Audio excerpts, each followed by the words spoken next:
మీకు అర్థమవుతుందా? ఒక 500 మంది పోలీస్ ఫోర్సు ప్రతిరోజు నా కోసం ప్రజా సమస్యలు పబ్లిక్ అన్నీ వదిలేసి నా కోసం వాళ్ళు అహర్నిశలు తిండి తిప్పలో లేకుండా తిరుగుతున్నారు. ఎస్పీ క్యాడర్ దగ్గర నుంచి కానిస్టేబుల్ క్యాడర్ దాకా ప్రతి ఒక్కరు నాకు సెక్యూరిటీ ఇచ్చుకుంటూ తిరుగుతున్నారు. ఇదే ఆంధ్రప్రదేశ్. ప్రశ్న ఛానల్ ప్రతినిధి రావణపై అరెస్టుల పరంపర కొనసాగుతుంది. ఈరోజు యలమంచిలి కోర్టులో బెయిల్ లభించి బయటకు వచ్చి తర్వాత ప్రెస్ మీట్ పెట్టి మీ అందరితో మాట్లాడుతాను, అన్ని విషయాలు కూడా చెప్తానని చెప్పి కాసేపటి క్రితం మాట్లాడినటువంటి రావణ్ను మార్గ మధ్యంలో నక్కపల్లి టోల్గేట్ వద్ద పోలీసులు అదుపులో తీసుకున్నట్టు తెలుస్తుంది. దీనికి సంబంధించి ఏలూరు జిల్లా వేంపేడు పోలీస్ స్టేషన్కి రావణ్ తరలిస్తున్నట్టుగా తెలుస్తుంది. దీనికి సంబంధించినటువంటి ఒక వీడియోను కూడా రావణ్ విడుదల చేశారు. అంటే ఇప్పటి వరకు 4 పోలీస్ స్టేషన్లో కూడా రిమాండ్ చేయడానికి వీలు లేదంటూ బెయిల్ ఇస్తున్నటువంటి పరంపరను కొనసాగిస్తుంటే మరొక పక్క అరెస్టర్ పరంపర కూడా కొనసాగుతుంది. అంటే కాసేపటి క్రితం మనకు వచ్చిన న్యూస్ ప్రకారం గాజువాక్లో కేసు నమోదైంది. అక్కడికి అరెస్ట్ చేసి తీసుకువెళ్తారనుకున్న సమయంలో ఇప్పుడు యలమంచిలి కోర్టు దగ్గర నుంచి ఏలూరు జిల్లా వేంపాడు పోలీస్ స్టేషన్కి అయితే ఆయన తరలించడం జరుగుతుంది. అయితే ఎక్కడా కూడా మొక్కవనటువంటి ఆత్మవిశ్వాసంతో రావణ్ అయితే మాత్రం మీరు ఎన్ని అరెస్టులు చేసినా దేనికి భయపడేదే లేదని చెప్తున్నారు. ఈ అరెస్టుల పరంపర ఇంకా కొనసాగుతూనే ఉంది. కక్షపూరితంగా రావణ్పై కుట్ర చేస్తూనే ఈ అరెస్టులు చేస్తున్నారు. కూటమి పార్టీ కావాలనే రావణ్ని ఇబ్బంది పెడుతుందంటూ ప్రజాస్వామ్యంలో ప్రశ్నించడమే నేరమైపోయింది. కేవలం ఒక్క మాట వేదిక మీద మాట్లాడినందుకు ఏ రకమైనటువంటి దుర్భాషలు ఆయన చేయకపోయినా కేవలం ఆయన మాట్లాడిన మాట అంటే పవన్ కళ్యాణ్ గారి స్లాంగ్లోనే నేను మాట్లాడతానంటూ ఆయన చేసినటువంటి వ్యాఖ్యలను తప్పుగా చూపించి జై భీమ్ అంటూ ఆయన చేసినటువంటి నినాదాలే తప్పైపోయిందా? ఈరోజు దళిత క్రైస్తవ సమర శంఖారావం మీటింగు, ఆ మీటింగే ఈ అరెస్టులకు మూల కేంద్రం కానుందన్నట్టుగా మొత్తం ఈ రాష్ట్రంలో దళితులపైన క్రైస్తవులపైన జరుగుతున్నటువంటి దాడులకు వ్యతిరేకంగా గొంతెత్తినటువంటి ప్రశ్న రావణ్ అలాగే జడా శ్రావణ్ కుమార్ వీళ్ళిద్దరూ కూడా అంటే రావణ్ని అరెస్ట్ చేసి ఆయన తీసుకువెళ్తుంటే ఆయన విడిపించడానికి గాను అలుపెరగనటువంటి న్యాయ పోరాటం చేస్తున్నారు జడా శ్రావణ్ కుమార్. ప్రస్తుతానికైతే ఆయన ఏలూరు వేంపాడు పోలీస్ స్టేషన్కి తరలిస్తున్నట్టుగా తెలుస్తుంది. కానీ రావణ్ విషయంలో పూర్తిగా ఆయన భద్రతపై అనుమానం కలుగుతుంది.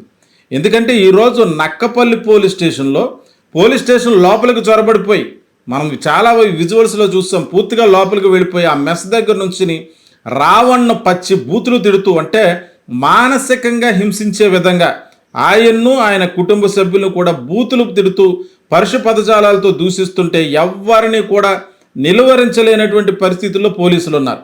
వాస్తవానికి ఇనగదురు పోలీస్ స్టేషన్లోనే రావణ్ని ఏం చేస్తారన్నటువంటి అనుమానం అందరికీ కలిగింది. ఎందుకంటే అక్కడ పోలీసులను కూడా తొక్కుకుంటూ గోడ దూకి లోపలికి వెళ్ళి ఆయనపై దాడి చేసే ప్రయత్నం చేశారు.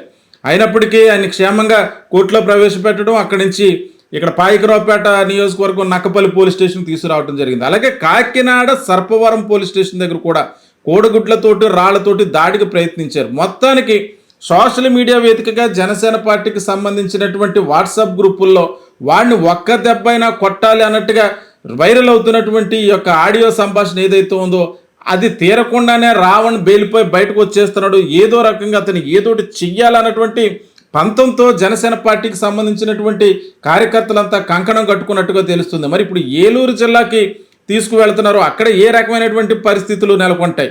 వాస్తవానికైతే రావణ్కైతే ప్రస్తుతానికి ప్రాణహాని ఉంది అన్నది స్పష్టమవుతూనే ఉంది. ఎందుకంటే ఓకే, ఇప్పుడు ఏలూరు పోలీస్ స్టేషన్ దగ్గర వేంపాడు, ఆ తర్వాత మళ్ళీ ఎక్కడికి తీసుకెళ్తారు అంటే ఈ చివరి నుంచి ఆ చివరికి, ఈ చివరి నుంచి ఆ చివరికి తిప్పుతూ భయపెట్టే ప్రయత్నం చేస్తున్నారు, గొంతు నొక్కే ప్రయత్నం చేస్తున్నారు. ఇదే మాట రావణ ఆయన రిలీజ్ చేసినటువంటి వీడియోలో కూడా చెప్పారు. ఎంత భయపెట్టినా ప్రశ్నించే గొంతుకును మీరు ఆపలేరు, రావణ్ని చంపగలరేమో కానీ ప్రశ్నించే గొంతుకులను మీరు చంపలేరంటూ ఆయన వీడియోలో మాట్లాడటం జరిగింది. అనేక మంది ప్రజాస్వామ్యవాదులు అలాగే సిపిఎం పార్టీకి చెందినటువంటి లెఫ్ట్ పార్టీకి చెందినటువంటి నేతలు అలాగే సినీ నటుడైనటువంటి ప్రకాష్ రాజ్ ఇటువంటి వాళ్ళందరూ కూడా ఇది అక్రమ అరెస్టు, ఒక వ్యక్తిని ఈ రకంగా అక్రమ అరెస్టులు చేస్తూ పోలీస్ స్టేషన్ నుంచి పోలీస్ స్టేషన్కి, కోర్టు నుంచి కోర్టుకి మారుస్తూ ఈ రకంగా వేధించడం అనేది కక్ష సాధింపు చర్యే, ఇది మానుకోవాలని చెప్పి కూటమి ప్రభుత్వానికి విజ్ఞప్తి చేస్తున్నా సరే ఆయన అరెస్టుల పరంపర అయితే కొనసాగుతుంది. అంటే రావణ్ని ఏమీ చేయలేకపోయాం,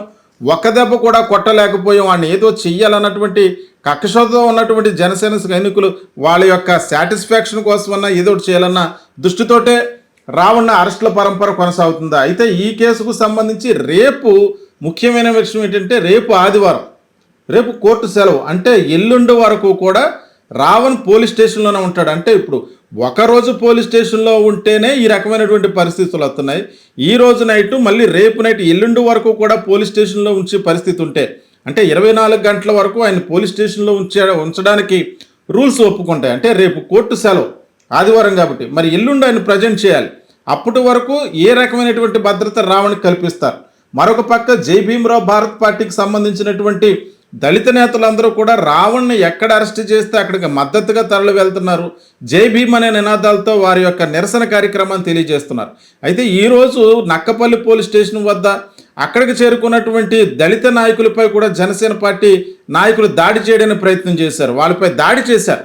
అక్కడి నుంచి వాళ్ళందరినీ కూడా పోలీసులు కూడా ఇక్కడ ఎవరైతే రావణ్కి మద్దతుగా వచ్చారో వారందరినీ కూడా అక్కడి నుంచి పంపించేయడం జరిగింది. కానీ జనసేన పార్టీకి సంబంధించినటువంటి నాయకుల్ని కార్యకర్తలు మాత్రం పోలీస్ స్టేషన్లకు వెళ్లకుండా నిరోధించలేకపోయారు. అయితే ఈ పరిస్థితులన్నీ చూస్తుంటే ప్రస్తుతానికి రావణ్కి ప్రాణహాని ఉందని చెప్పి చాలామంది రాజకీయ విశ్లేషకులు చెప్తున్న ప్రకారం ఇప్పుడు ఏలూరు పోలీస్ స్టేషన్కి సంబంధించి, ఏలూరు జిల్లాకు సంబంధించి వేంపాడు పోలీస్ స్టేషన్కి తరలించినట్టుగా తెలుస్తుంది. దీనిపై రేపైతే కోర్టు సెలవు కాబట్టి మరి ఆయన భద్రత విషయంలో పోలీసులు ఏ రకమైనటువంటి చర్యలు తీసుకుంటారు? సాక్షాత్తు హోంమంత్రి నియోజకవర్గంలోనే ఆయనకి రక్షణ లేకుండా పోయింది. మరి ఏలూరు వరకు వెళ్ళేటప్పటికి ఆయన రక్షణ విషయంలో కనీసం అదనపు బలగాలను కూడా అక్కడికి రప్పించి అతనిపై దాడి చేయకుండా అడ్డుకోవడానికి కూడా ప్రయత్నించట్లేదని చెప్పుకోవచ్చు. ఒక్క కాకినాడ పిఠాపురం పోలీస్ స్టేషన్లో మాత్రమే ఆయనపై దాడి చేయకుండా అడ్డుకోవటం జరిగింది. మచిలీపట్నం సర్పవరంలో కూడా దాడికి ప్రయత్నించారు. సర్పవరంలో అయితే కోడిగుడ్లతో దాడి చేయడానికి ప్రయత్నించారు. అయితే ఇవన్నీ పరిస్థితులు రావణ్ అయితే మాత్రం ఈ యొక్క పరిస్థితుల వల్ల తన ఆత్మస్థైర్యాన్ని కోల్పోవట్లేదు, కృంగిపోవట్లేదు.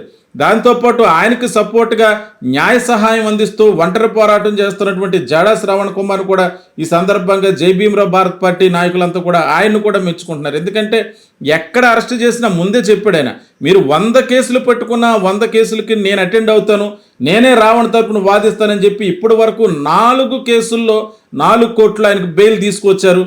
రేపు ఆదివారం ఒకవేళ రేపంతా స్టేషన్ నుంచి ఒకవేళ ఎల్లుండి కోర్టుకి అటెండ్ చేస్తే అక్కడ కూడా జాడా శ్రవణ్ కుమారే ఆయనకు సంబంధించి వాదనలు వినిపించబోతున్నారు. అక్కడ కూడా ఖచ్చితంగా బెయిల్ వచ్చే అవకాశాలు ఉన్నాయి. కానీ ఇన్ని కేసులు నమోదు చేయడం వల్ల వెనకున్నటువంటి మోటివ్ ఏంటి అంటే, మొన్న జాడా శ్రవణ్ కుమార్ గారు మీడియా సాక్షిగా జరిగినటువంటి ఒక ప్రెస్ కాన్ఫరెన్స్లో ఒక మాట చెప్పారు. అంటే పిఠాపురం పోలీస్ స్టేషన్ వద్ద ఆయన మీద దాడి చేయడానికి ప్రయత్నం చేస్తుంటే పిఠాపురం వద్ద సర్పవరం పోలీస్ స్టేషన్ వద్ద అక్కడ ఒక సీఐ అన్న మాట, ఎందుకురా కంగారు పడతారు, ఆయన మళ్ళీ ఎలాగా వాయిదాకి రావాలి కదా అప్పుడు చూసుకుందరు కానీ అన్నట్టుగా ఆయన ఇస్తున్నటువంటి సలహా విషయం కూడా ఈ అంశాన్ని కూడా జాడా శ్రవణ్ కుమార్ మీడియా సాక్షిగా తెలిపారు. అంటే పోలీసులు ఎంత పకడ్బందీగా రక్షణ కల్పించినా రేపొద్దుట ఈ కేసులకు వాయిదాలకు తిరిగే టైంలో కూడా రావణ్కు ప్రాణహాని ఉంది. ఒకవేళ నిజంగా కొంతమంది రాజకీయ విశ్లేషకులు చెప్తున్నట్టుగా రావణ్పై పెద్ద కుట్ర జరుగుతుందని అనుకోవచ్చు. ఎందుకంటే ఈ పోలీస్ స్టేషన్లకి మార్చి తిరిగే క్రమంలో మార్గమధ్యంలో కూడా ఆయనపై ఏదైనా అటాక్ జరిగితే దీనికి పూర్తిగా ప్రభుత్వమే బాధ్యత వహించాలని చెప్పి కొంతమంది జర్నలిస్టు సంఘాలు అలాగే జాడా శ్రవణ్ కుమార్ జై భీమ్రావ్ భారత్ పార్టీ నాయకులు అభిప్రాయపడుతున్నారు. అయితే ఎల్లుండి వరకు కూడా పోలీస్ స్టేషన్లో ఏలూరు వేంపాడు పోలీస్ స్టేషన్లోనే ఉంచుతారా లేకపోతే అక్కడి నుంచి రావణ్ని మరెక్కడికైనా తరలిస్తారా అన్న దానిపై స్పష్టత రావాల్సి ఉంది. ప్రస్తుతానికైతే 5వ సారి రావణ్ని మళ్ళీ అరెస్ట్ చేశారు.